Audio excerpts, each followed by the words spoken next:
사승이라는 스님이 그렇게 총무원장을 2번이나 하고 불교계를 천하통일을 하고 그러니까 훌륭한 분인데 칠성사지요. 칠성사 거기에서 그 불을 놓고 이렇게 돌아가신 것 같아요. 그 입적, 그것도 불교는 입적이라 하고 마지막 때 하는 그 말을 열반송이라고 하는 것 같아요. 열반송. 근데 그분이 그 마지막 그 유언에 열반송에 뭐라고 했느냐? 그 생사가 생명과 사망이 없다 하더니 생명과 사망이 생사가 없다 하나. 불교에는 무를 주장하니까 사는 것도 없고 죽는 것도 없다. 그렇게 가르치는 것이 있어요. 그래서 생사가 없다 하나 생사가 없는 것이 없도다. 겪어보니까 생사가 없다고 하는데 생사 없는 것이 없더라는 거예요. 그래서 더 이상 구할 것이 없으니 2년 동안 사라지는도다. 그렇게 마지막 열반송을 하고 남기고 죽었어요. 아직까지 정확한 평가는 안 나왔지만 아마 자살한 걸로 이렇게 평가를 하는데 그 소리, 그러니까 생사가 없다나 생사 없는 것이 없도다. 더 이상 구할 것이 없으니 2년 동안 사라지는도다 하고 마감을 했어요. 그 전체를 들으니까 어떤 느낌을 갖습니까? 한평생 도를 닦았는데 말하면 아무것도 없구나 하고 이렇게 한 것 같아요. 그런 느낌인 것 같아요. 또 성철 스님이라고 하는 불교계의 큰 스님, 그 성철 스님이라고 하는 세계적으로도 유명한 분 같은데 그분은 이제 그 열반송에 그런 얘기를 했어요. 내가 한평생 문남자를 속였으니, 속였다고 하는 것은 무슨 거짓말하고 사기쳤다는 얘기가 아니라 그 불도가 진리인 줄 알고 가르쳤는데 그게 아니라 그런 얘기입니다. 수많은 사람이 내 앞에 와서 불도를 배우고 했는데 내가 진리도 아닌 것을 진리처럼 가르쳤다는 것입니다. 그러니까 내가 일평생 문남자를 속였으니 내 죄의 업보가 저 인도의 수미산보다도 지나치는도다. 수미산보다도 높도다. 내가 살아서 무간지옥에 떨어지니 내 한이 만갈래나 되는구나. 그렇게 열반송을 남겼어요. 그러니까 내가 무간지옥이라는 건 지옥도 중국에서는 여러 가지가 있는가 봐요. 저 불교에서는 무간지옥이라고 하는 것은 그 사이가 하나도 없다는 얘기입니다. 틈이 하나도 없어가지고 아주 말하자면 지옥 중에서도 아주 그 극렬한 그 심한 고통이 심한 그런 지옥을 말하는 것 같은데 그런 말을 하고 열반송을 남겼어요. 그러니까 한평생 진리인 줄 알고 가서 소두하고 했는데 돌아갈 때 보니까 진리 아닌 것을 진리로 속인 것 같고 얘 업보로 속일 수가 없는 것이.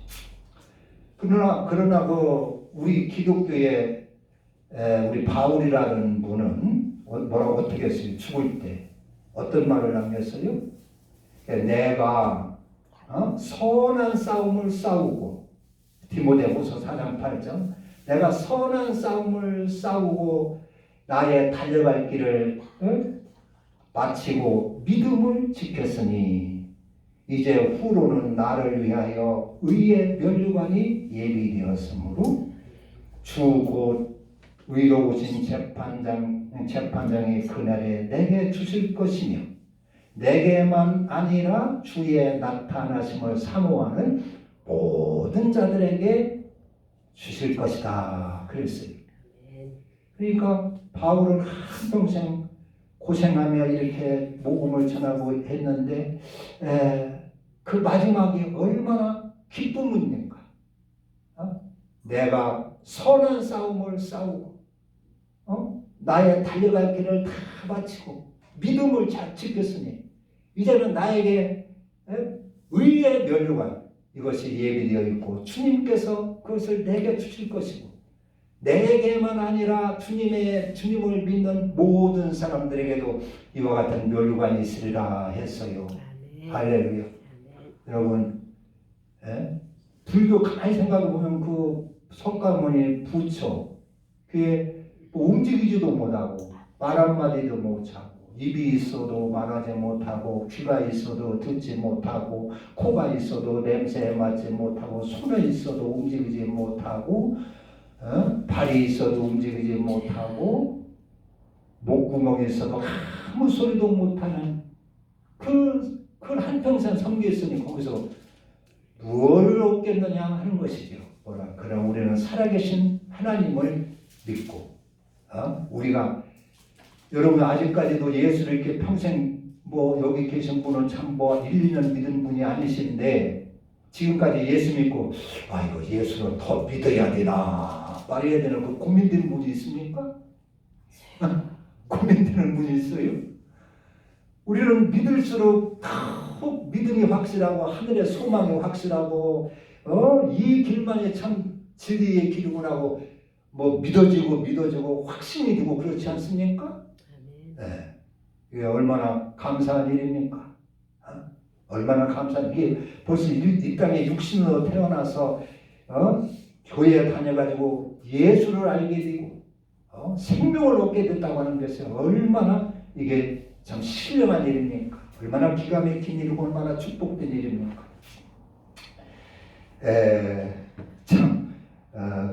그렇습니다. 오늘은 이제 신령한 것에 12장 1절 보면 형제들아 신령한 것에 대하여 나는 너희가 알지 못하기를 원하지 않다. 이 예수 믿는 것은 신령한 일인데 이것에 대하여서 확실하게 알으라 그런 얘기입니다.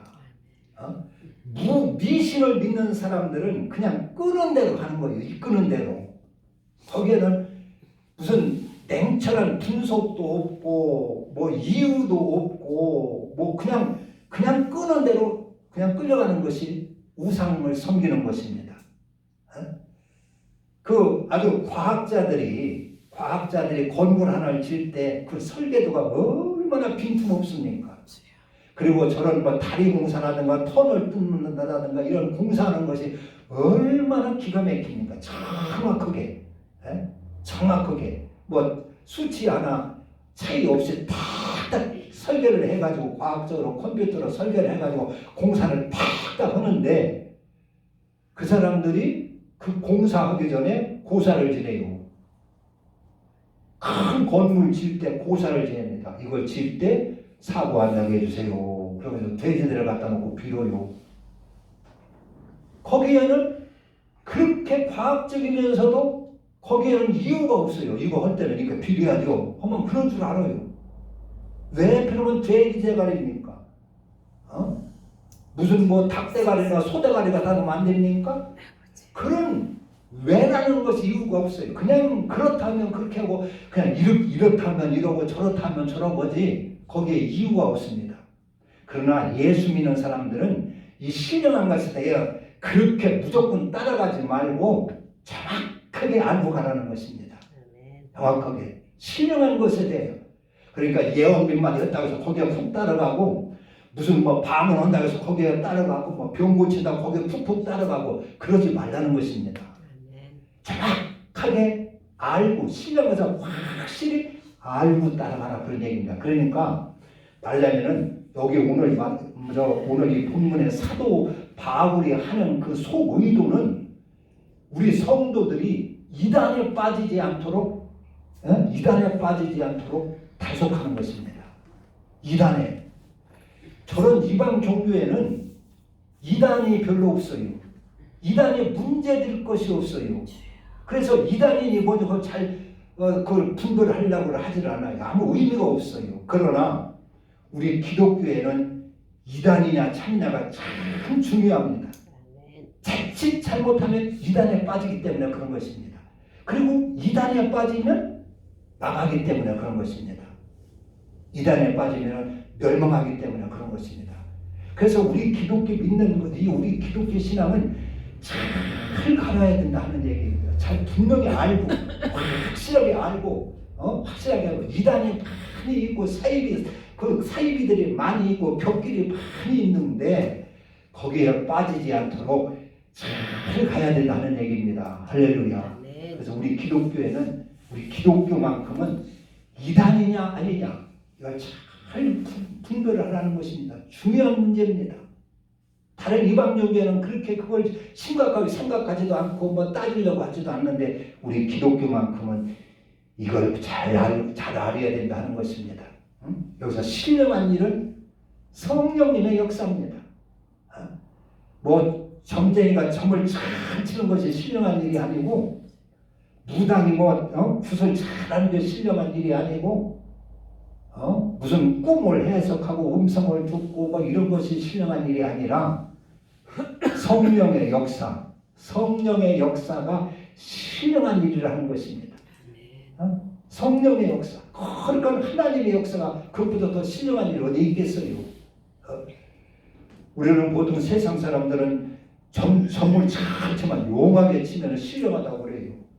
그러나 성경은 그것을 신령하다고 하는 것이 아니라 그것을 아주 저속하게 보죠. 저속한 일로 봅니다. 그래서 성령님은 절대로 그런 일을 하지 않습니다. 점쟁이 점치는 일이나 성령 받았다는 사람들이 점치거나 나무 사주팔자 보거나 무슨 뭐 부동산을 예약하거나 뭐 물질을 뭐 그냥 취하거나 한다면 그건 성령이 아니라는 것입니다. 이건 아주 저속한 것이고 저속한 것이고 이건 더러운 것입니다. 그래서 그런 것을 그런 대로 빠지지 않도록 잘 지키기 위하여 주신 말씀이 오늘 여기 사도 바울의 고린도서 12장입니다. 고린도 교회는 문제가 많이 있었어요. 그리고 그거 또 거기에 은사도 많이 있었어요. 어떤 사람은 방언도 하고 어떤 사람은 통역도 하고 어떤 사람은 능력도 하고 그래가지고 많이 있는데 교회가 은사가 많이 있으면 더 은혜가 충만하고 더 천국 같아야 되고 더 아주 평안하고 화목하고 즐겁고 그래야 되는데 교회가 이상하게 말이죠. 시장 그 돗대기 시장 같은 거요. 난장판인 거예요. 교회가 서로 싸우고 다투고 말이죠. 그 은혜가 성령님의 그 신령한 은혜가 충만하면 얼마나 거기가 천국 같아야 되겠습니까? 근데 그게 아닌 거요. 난장판인 거예요. 서로 싸우고 내가 치고다 네가 치고다 내가 바르다 네가 바르다.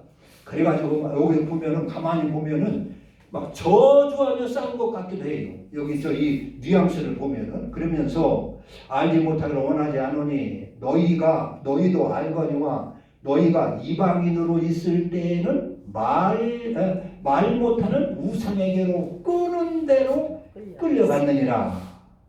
그러니까 예언하면 이렇게 예언하면 그 사람한테 팍 끌려가고 저 사람한테 팍 끌려다니고 마음대로 한 거예요. 우상 섬길 때는. 그런데 고린도 교회가 그런 경향이 있는 거예요.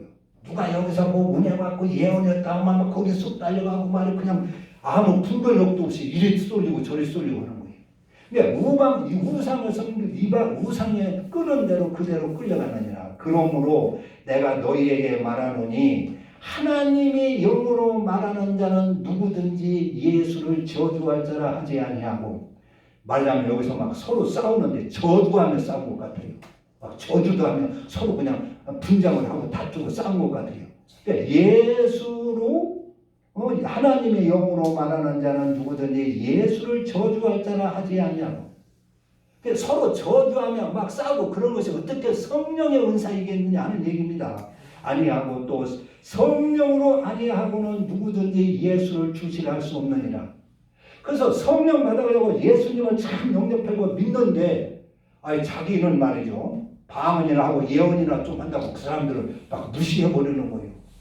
성령으로 믿음 가진 사람들을 무시하는 일도 있다 그런 얘기입니다. 그래서 이렇게 예수를 주로 시인하고 믿는 이 사람들도 성령으로 이 믿음을 얻게 됐는데 그런 사람 무시하면 안 된다. 그런 그 속말이지요. 그러니까 이렇게 아주 오늘날도 보면은 교회 인터넷에 들어가 보면 아주 교회가 난장판입니다. 막 목사들을 서로 그냥 막 비난하고 욕하고 공격하고 그래요. 이 목사는 저 목사를 욕하고 목사도 아니라 그랬어 막 그렇게 공격하고 있어요. 다는 아니지만 뭐 극소수이겠지만 아주 그런 일이 있어요. 막 저주하며 싸워요. 공격을 해요. 목사라고도 안 하고 막 공격을 해요. 고린도 교회가 그랬었다 그런 얘기입니다. 그래서 그런 것을 바로 잡기 위하여 주신 말씀이 고린도전서 12장이다 하는 것입니다. 그래서 이 사단의 영, 이 거짓의 영들은 얼마든지 들어와서 우리를 속일 수가 있어요. 그들이 예수의 이름으로 들어옵니다.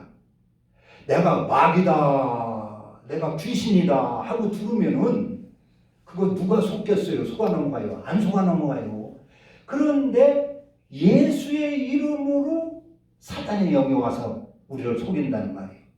하나님의 말씀을 가지고 들어와서 우리를 속인다 그런 얘기입니다. 우리가 하나님 앞에 기도하고 예수님 앞에 기도하고 기도했는데 그 응답으로 예수의 이름으로 들어와서 우리를 속인다는 것입니다. 이것을 조심하라는 것입니다. 이것을.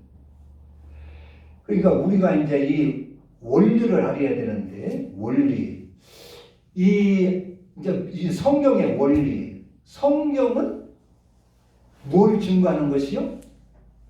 성경은 예수를 증거하는 것입니다. 성경 전체는 이제 성경 전체는 예수님이 그랬어요. 예수님이 요한복음 5장 39절에 보면 너희가 성경에서 영생을 얻는 줄 알고 성경을 상고하거니와 이 성경은 내게 대한 기록이다 그랬어요. 성경 전체는 예수에 대한 기록이고 성경은 또 누가 썼지요? 성경은 누가 썼어요? 성령님이 쓰셨습니다. 성령님이. 그래서 성경은 디모데후서 3장 6절에 보면은 모든 성경은 하나님의 감동으로 된 것으로 믿는 사람들을 하나님의 사람들을 온전케 하며 모든 선한 일을 행할 능력을 갖추게 하려 함이라. 그렇게 하시고 베드로후서 1장 21절에 보면 이런 이 성경은 사람의 뜻으로 낸 것이 아니요 오직 성령의 감동을 받은 사람들이 하나님께 받아 기록한 것이다. 성경은 사람이 쓴 것이 아니고 사람이 일부러 기록한 것이 아니고 하는 성령의 감동을 받은 사람들이 하나님께서 이렇게 감동을 주는 그것을 받아 기록한 것이 성경이다 그래요. 그러니까 성경은 성령께서 말하신 것입니다. 그런데 그 내용은 예수에 대한 증거입니다. 성령의 증거. 그러니까 여기서 성령을 받았다고 하는데 고린도 교회 성도들이 그 상태가요 아주 혼탁한 거예요. 그러니까 성령이라 하면은 예수님과 분리될 수가 없습니다. 그러니까 하나님 하면은 하나님과 말씀을 분리할 수가 없는 거예요. 일체요. 요한복음 1장에 태초에 하나님의 말씀이 계시니라. 이 말씀이 하나님과 함께 계셨으니 이 말씀은 곧 하나님이라 그랬죠. 하나님은 우리가 눈으로 보이질 않아요. 볼 수가 없어요. 저런 저런 이방 종교처럼 무슨 우상을 만들어서도 보여줄 수가 없어요. 보이지도 않아요. 그런데 계시는 분이라는 말이에요. 그것을 어떻게 나타내느냐? 말씀으로 나타난다 그런 얘기입니다. 그러니까 그 말씀이 곧 하나님이라는 것입니다. 그래서 말씀과 하나님은 분리할 수가 없다 그런 얘기입니다. 분리해서 얘기하는 것이 이단이라 그런 얘기입니다. 하나님과 말씀을 따로따로 떼가지고 이렇게 하는 것은 성령이 아니라는 얘기입니다. 이단이라는 얘기입니다. 그리고 하나님은 말씀과 분리할 수가 없고 하나님의 율례나 법도하고 분리할 수가 없는 것입니다. 하나님은 거룩과 분리할 수가 없는 것입니다. 거룩과. 그리고 예수님과 성령님도 분리할 수가 없어요. 예수님과 하나님도 분리할 수가 없어요. 삼위일체라고 그랬어요. 분리가 되지를 않는 것입니다. 성령님과 의와 진리는 분리가 안 됩니다. 성령님과 의는 분리가 안 되고 분리할 수가 없고 성령님과 진리는 분리할 수가 없고 성령님과 거룩은 분리할 수가 없는 것입니다. 그러니까 이게 무슨 얘기냐면 성령으로 방언 은사 받고 예언 은사 받고 뭐 음성 듣고 환상 듣고 했어요. 은사 받아요. 그래서 나는 방언하니까 성령 받았다 하고 이렇게 주장을 한다는 말이요. 그러면 그 사람이 성령이라고 하면 어떻게 돼요? 거룩해야 된다 그런 얘기입니다. 거룩해. 그런데 그 사람 보니까 거룩이 없어요. 의도 없고 거룩도 없고 어떻게 보면은 속티고 지저분한데 자기가 방언하니까 성령이라는 거예요. 그런데 속지 말라 하는 것입니다. 성령님과 진리는 분리할 수가 없어요. 성령님과 의는 분리할 수가 없는 것입니다. 성령님과 거룩은 분리할 수가 없는 것입니다. 성령 받은 사람이라 하면 진리가 있어야 하는 것입니다. 성령 받은 사람이라 하면은 의가 있어야 하는 것입니다. 성령 받은 사람이라 하면 거룩이 있어야 되는 것입니다. 그런데 그런 것도 없이 내가 방언하니까 성령 받았다, 뭐 예언하니까 성령 받았다, 무슨 꿈에 음성 들었으니까 성령 받았다, 이거 그게 확 들어간다는 거예요. 우상 섬길 때 우상이 끄는 대로 꽉 끌려가는 것처럼 아무 분별력도 없이 고린도 교회 성도들이 그리 이리 쏠리고 저리 쏠리고 하는 것을 지적하는 것입니다. 우리는 잘 알아야 된다. 그래서 쉽게 여러분들에게 이해하기 좋게 얘기를 말하면 내가 어떻게 사람이 하나님 말씀 다 지킬 수가 있느냐, 어떻게 하나님 말씀 안에 들어가서 그대로 살 수 있느냐. 우리는 육신은 약하고 우신은 약하기 때문에 그리 하나님 말씀 안에 들어가지 않고 하나님 말씀대로 살지 못한다 할지라도 우리가 예수 믿으면 다 구원받는 거요. 이것이 성령이 아니라는 얘기입니다. 성령은 반드시 말씀 안에 들어보내려고 하시는 분이고 성령은 하나님 말씀을 증거하는 분이시고 성경책을 기록하신 분이고 성령은 예수를 증거하는 얘기인데 그렇지 않고 내가 말씀 안에 안 살아도 말씀을 안 지켜도 뭐 죄성 없는 사람이 누가 있냐, 인간성 없는 사람이 어디가 있느냐. 그러면서 우리는 약해서 그런 걸 못 지키니까 예수님이 대신 오셔서 우리를 대신해서 다 십자가에 달려 죽으심으로 우리는 그런 문제를 다 용서받았다. 이제 믿기만 하면 구원받는다 해가지고 말씀 안에 들어가지 못하게 하는 것입니다. 그것이 잘못된 거라는 걸 바울은 지금 지적을 하는 겁니다. 성령이라면 진리가 있어야 되고 성령이라면 거룩해야 되고 성령이라면 의가 있어야 되고 성령의 은사는 예수를 증거하는 것이라 그런 얘기입니다. 그런데 무당처럼 점쟁이처럼 점이나 치고 무당처럼 뭐 사주나 봐주고 남이 부동산이나 예언하고 뭐 기도해주고 돈이나 받고 그런 것이 어떻게 성령일 수가 있느냐 하는 것입니다.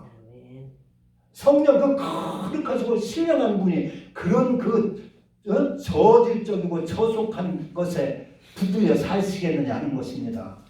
그건 성령이 아니라 하는 것입니다. 그걸 잘 분별해. 그래서 하나님 그 분별하는 기준은 그러니까 사탄 마귀는 우리를 어디로 인도하느냐?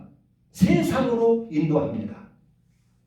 그러니까 예수님의 그 세례 요한한테 세례 받고 성령이 임했어요. 그리고 공생애에 들어갑니다. 그래서 성령에 이끌려 광야로 가서 기도를 하는데 그때 사단 마귀가 찾아오지요. 성경에는 뭐 사단이 와 시험하는 자가 왔다 그랬는데 뭐 내가 시험하는 자다, 내가 마귀다 하고 내놓으라 하고 그러고 왔겠어요? 하나님 이름으로 오는 겁니다. 예수님의 금식하고 40일 금식하니까 하나님 이름으로 찾아오는 것입니다. 그러면서 네가 하나님의 아들이냐? 배고프면 이 돌로 떡이 되게 해서 먹으라 그래요. 그게 우리가 분별력이 없으면 그게 얼마나 기가 막힌 응답입니까? 아이고 하나님이 나 배고픈 거 아시네. 나 여기서 금식하다면 배고픈 거 아시네. 에? 어떻게 이렇게 잘하시고 내가 배고플 때 이렇게 아주 적당한 시기에 적절한 시기에 하나님이 나타나셔서 나에게 응답을 주는 거 할렐루야 하면서 받아먹었을 것입니다. 그런데 예수님은 그걸 물리치지요. 물리치죠. 사람이 떡으로만 사는 것이 아니라 하나님의 말씀으로 사느니라. 사단은 와서 물질로 우리에게 유혹을 하는 겁니다. 성령은 물질로 유혹을 해요? 성령은 하나님의 법도로 우리를 인도합니다. 하나님의 말씀 안에 진리 안으로 우리를 넣어주려고 합니다. 그래야 우리가 하나님의 형상을 담고 하나님의 형상을 닮아서 생명을 얻고 구원을 얻기 때문에 그런 것입니다. 근데 성령은 성경을 기록한 분이시고 성령을 기록한 목적은 우리를 하나님의 사람들을 하나님의 말씀 안에 법도 안에 넣어서 온전하게 해서 생명을 얻게 하기 위하여 성령이 성경을 기록하고 성령의 증거는 우리를 진리 안으로 말씀 안으로 인도하시는 분이라는 말이에요. 그런데 40일 금식기할 때 예수님 앞에 마귀가 나타나가지고 돌로 떡 만들어 먹으라 하니까 그게 뭘로 인도하는 거예요? 물질로 인도한다는 말이에요. 그러니까 이것은 하나님이 아니다. 하나님 영이 아니다 하고 예수님이 딱 알아차고 물리치는 것입니다. 사람이 떡으로만 사는 것이 아니라 하나님의 말씀으로 사는 거예요. 그리고 사탄이 또 성전 꼭대기 높은 곳에 올려서 떨어지라고 합니다. 그것은 뭐요? 사람을 아주 높은 자리에 올리는 그런 걸 말하는 것입니다. 그런 걸로 우리를 유혹합니다. 너 이거 높은 자 창자리 한 번이요, 뭐 창자리 한 번이요. 그런 것으로 마귀는 우리를 인도를 하는 것입니다. 그리고 또 나한테 절 한번 해라. 내가 천하의 영광을 다 주리라. 그게 여기 예수님 앞에 광야에서 예수님께 나타난 그 자가 그 영이 뭘로 인도합니까? 물질로 인도하고 무슨 막 권세로 인도하고 무슨 인기로 인도하고 세상 영광으로 인도를 한다는 말이에요. 우리를 영광으로 그 인도하는 거. 그래서 세상에 푹 빠뜨리는 것입니다. 세상에서 나와야 하나님 앞에 구원도 받고 영생을 얻는데 이 사탄의 영은 세상 속으로 우리를 집어넣는 거예요. 끌어당기는 거예요. 그래서 세상이 좋게 보이는 것입니다. 그래서 세상이 좋게 보이고 세상이 귀하게 보이고 그래서 세상을 쫓아내가 만드는 것입니다. 그게 사탄의 영입니다. 성령의 이름으로 왔다고 하는데 우리를 그렇게 인도한다면 그건 하나님의 영이 아니라 그런 얘기입니다. 그걸 잘 알으라 그런 얘기입니다. 성령은 우리를 진리 안으로 인도하는 것입니다. 진리는 예수님처럼 나를 희생해서 저를 살리는 것입니다. 낮은 자리를 사랑하는 것입니다.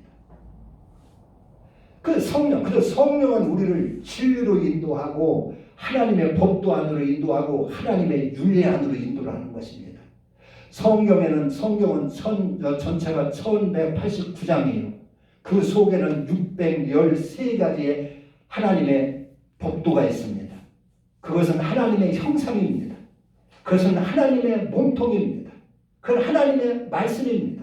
그대로 하면 우리가 하나님의 형상을 담습니다. 그 하나님의 그 법도는 뭘 하라 하지 마라 하나님의 뜻입니다. 하나님의 몸통이다. 그래서 성령께서 성경을 기록하면서 거기에 613가지의 그 하나님의 형상을 거기에 법도로 담아놓은 것입니다. 그게 그리스도입니다. 그 안에 들어가라는 것입니다. 그 안에 들어가야 산다는 것입니다. 우리의 죄성에 빠지고 우리의 인격에 하나님의 형상을 담고 그 그래서 그 성령은 어떻게 해서라도 세상 욕심을 버리고 물질을 버리고 그 안으로 집어넣으려고 하는 분이 성령이고, 그래서 우리를 하나님 형상으로 희복시키려고 하는 분이 성령이고, 그래서 우리가 그 안에 들어가서 내 몸이 예수의 지체가 되고 성령의 전이 되고 예수님의 손발이 되고, 그래서 예수님처럼 그리스도로 살아가는 것입니다. 그러니까 생명이 연유가 있다는 것이. 근데 마귀는 우리를 어떻게 그 속에 들어가 살아, 답답하게. 당자야, 너 아버지 밑에 있지 말고 나와서 너도 출세요, 너도 돈 벌어, 너도 아주 기분 좋게 살아봐. 그리고 끄집어내는 것입니다, 사단이. 사단의 영은 우리를 세상으로 끌어내려고 하는 것이에요.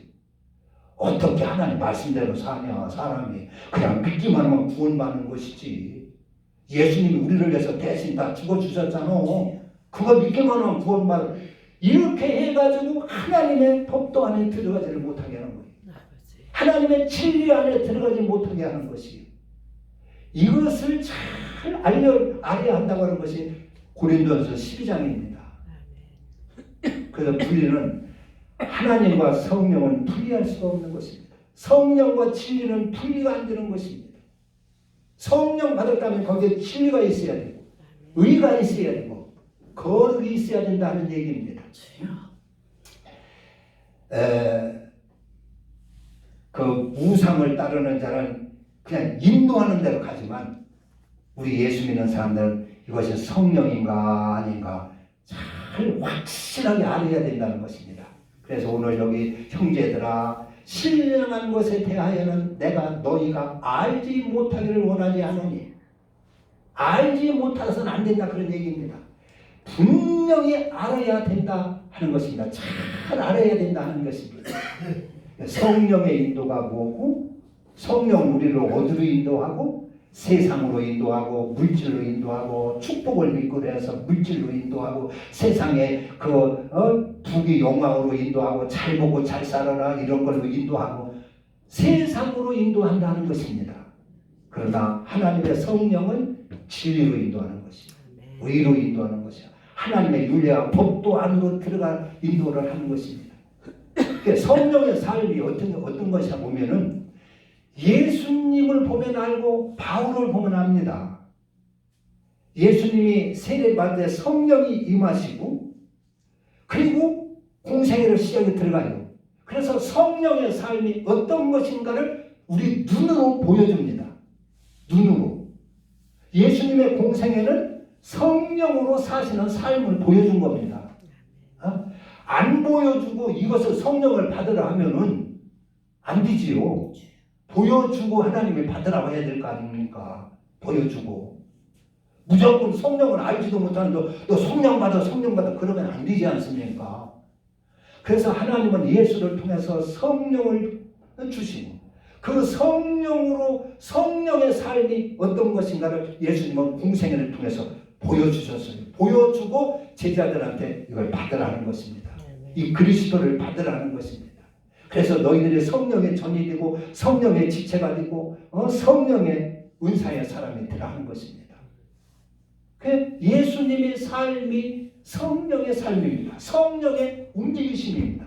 그분은 성령 받고는 이제 사생활은 적어도 나를 위해 사는 것이 아니라 저를 위해 살고 하나님을 위해 살고 하나님의 말씀을 이루기 위해 살고 하나님의 복도를 이루기 위해 살고 그리스도로 살지 않습니까? 자기를 희생해서 남을 살리는 진리의 삶을 살지 않습니까? 그게 성령의 삶입니다. 성령 받았다면 이 예수의 삶이 너희들 안에 있어야 된다 그런 얘기요. 그것도 없고 그냥 방언 민만 했으니까 성령 받았다 해가지고 내가 최고다 하고 그러면 안 된다는 것입니다. 여기 성령의 은사가 9가지나 쭉 나와 있어요. 한두 가지가 방언마다 해서 네가 최고가 아니오. 딴 사람 무시하지 마. 그런 얘기입니다. 이렇게 성령은 다양하게 역사하는데 네가 뭐 무슨 음성 하나 들었다고 네가 실현한 것처럼 남 무시하고 그러지 말라는 얘기요. 성령. 성령 받은 사람은 예수님은 그래서 성령 받은 삶, 성령의 역사가 어떤 것인가를 공생으로 보여주셨어요. 그게 그리스도입니다. 그래서 이걸 너희들도 받으라는 얘기예요. 이걸 받을 때 생명을 얻는다는 얘기입니다. 바울도 예수를 만나고 그리스도를 봤습니다. 그래서 고린도서 11장에서는 첫 1절에서는 그러죠. 내가 그리스도를 본받은 것 같이 너희들은 나를 본받는 자가 되라 그랬어요. 바울의 삶이 성령의 삶입니다. 성령의 삶. 그 본받으라니까 막 감옥에나 들어가고 뭐 고름배 가난해가지고 막 추위에 떨고 고생하고 그런 걸 본받으라는 얘기가 아니에요. 나를 위하여 살지 말고 저를 위하여 살고 하나님의 법도 안에 들어가 살고 윤리 안에 들어가 살고 나를 희생해서 저를 살리는 그리스도의 삶을 살고 그걸 본받으라는 것입니다. 내가 그리스도를 본받는 것 같이 너희는 나를 본받는 자가 되어야 된다는 얘기입니다. 그래서 성령의 삶은 우리가 눈으로 못 보는 것이 아니라 다 볼 수 있도록 했어요. 그래서 성령 받았다면 눈으로 보라는 거예요. 저에게 진리가 있는가 보고 저에게 의가 있는가 보고 그냥 막 뭐 무슨 방언이나 한다고 해서 성령 받은 사람은 그게 막 그렇게 그게 빨려 들어가지 말고 그리스도가 여기 있다 빨려 쫓아가지 말고 저기 있다 그래도 따라가지 말고 그리스도는 너 안에 있어야 된다는 얘기입니다. 할렐루야. 그래서 고린도서 12장에서 우리는 이 신령한 일을 성령의 일을 잘 알아가지고 이단에 빠지는 일이 없도록 하시길 바랍니다. 이걸 분별하지 못하니까 통일교에 빠지고 신천지에 빠지고 막 빠지는 거예요. 거기는 진리도 없는데 거기 들어가면 막 그냥 돈을 요구해서 하나님이 너 재산 팔아서 바치라겠어. 그러면은 그렇게 하나님이 보여줬다고 하니까 그래 생각도 없이 아무 무슨 뭐 합당하고 타당한 뭐 판단도 해보지 않고 확 빨려간다는 말이에요. 그러지 말라는 것입니다. 할렐루야. 아멘. 그래서 이 신령한 일을 잘 분별하고 우리는 그리스도의 지체 손발이 되어서 바울처럼 하늘나라에 가서 주님의 큰 멸류관을 받고 빛나는 영광된 저와 여러분 되기를 주님의 이름으로 축원합니다. 아멘. 기도합니다.